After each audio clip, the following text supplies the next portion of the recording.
Okay, now I promised all of you that I would show you my lathe. And this is my lathe. It's small, it's mighty, it's hand propelled, and it only does one thing and one thing only. What you do with it is eggs. That's the only thing you can turn on this lathe is eggs.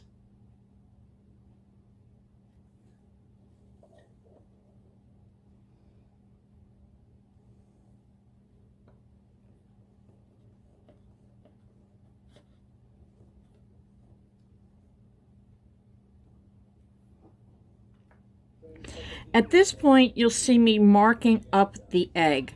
That way I have my center line and I can gauge everything from that center line. You'll also see me using a ruler, and that will make sure that I get the lines perfectly spaced so that all the proportions of what I'm about to draw on this egg in pencil will be okay, and that my guidelines for the actual waxing will be appropriate for the egg.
Now the pencil marks that I am putting on the egg will not be visible once the egg is completely finished, waxed, dyed to the darkest color that you will ever imagine on an egg.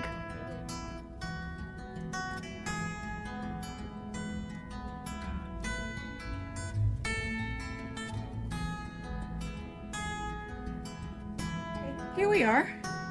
We just finished dyeing it in yellow, so this is what it looks like. Ta-da! Now everything that we want to remain yellow, we are going to cover in wax, which means lighting the candle again.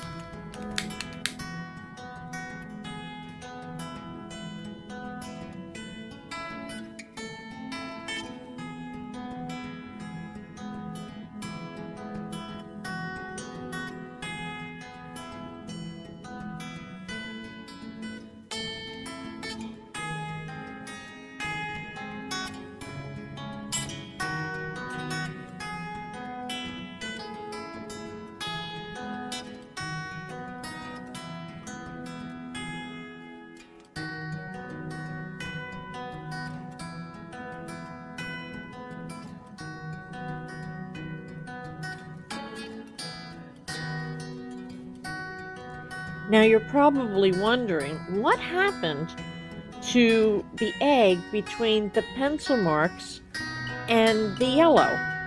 Well, I pulled the first timer syndrome here and I forgot to turn on the camera. Whatever you want to remain white, you will cover in the wax.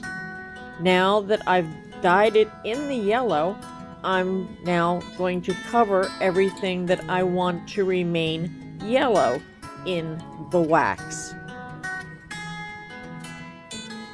Now I've edited this down quite a bit. From the very beginning of the pencil marks on the egg until the very last swipe of a cloth to remove the wax, this total process took me about 7 hours.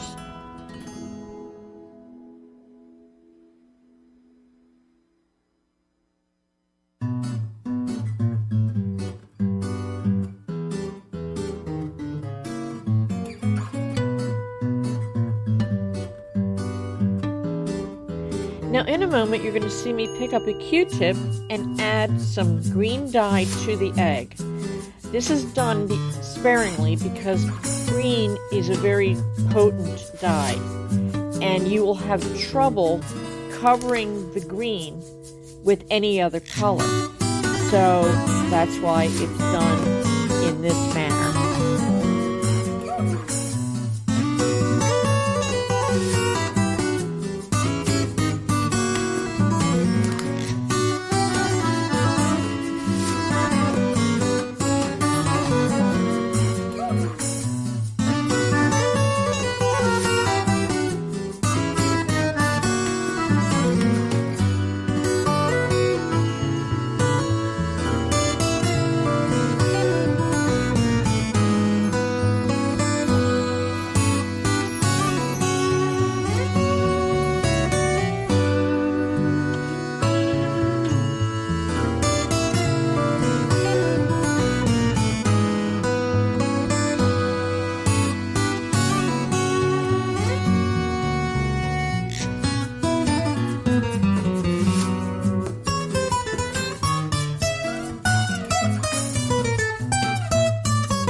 Now the actual time that the egg is left in the dye is no more than 15 minutes, or until you get the desired color that you're trying to achieve.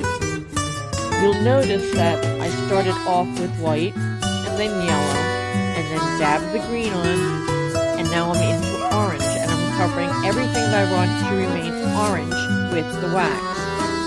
The next time you see the egg, it's going to be coming out of a red dye. And we're getting darker as we go until we get to the final color.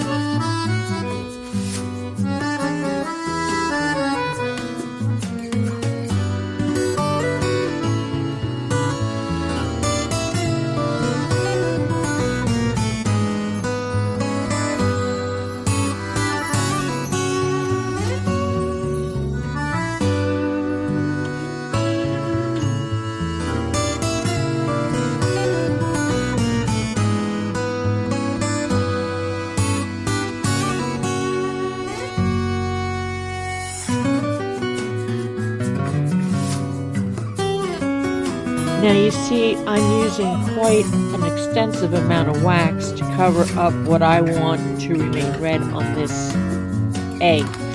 It looks like a lot, but it's really not. It's a very thin coat. Now the particular wax that is used to cover the egg is pure beeswax. They sell it in what you would see in a candle, the yellow state, and supposedly by putting the Kitska, which is the tool that I'm using to apply the wax to the egg, by putting the beeswax into the Kitska and then subjecting it to the flame, it makes it dark on the egg. I like the shortcut. I like using the 100% beeswax that has a little tiny bit of black dye in it. That way I'm not taking anything to chance. The minute I put the wax on the egg, it's black.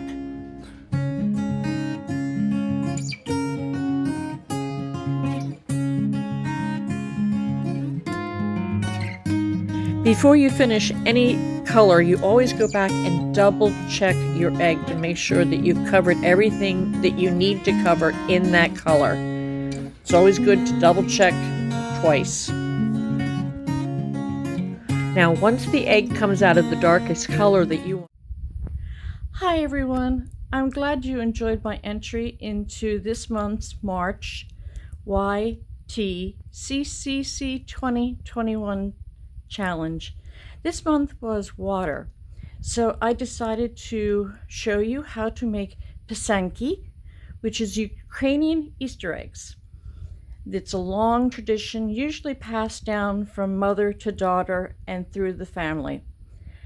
This month I made you a fish swimming in the deep blue waters of the sea. I hope you enjoyed this little lesson into making Ukrainian Easter eggs, and I will see you next month for next month's challenge, whatever that might be. God help us. I will see you then, and thank you from Adam's Artistries and from me, Bonnie. God bless and have a great month.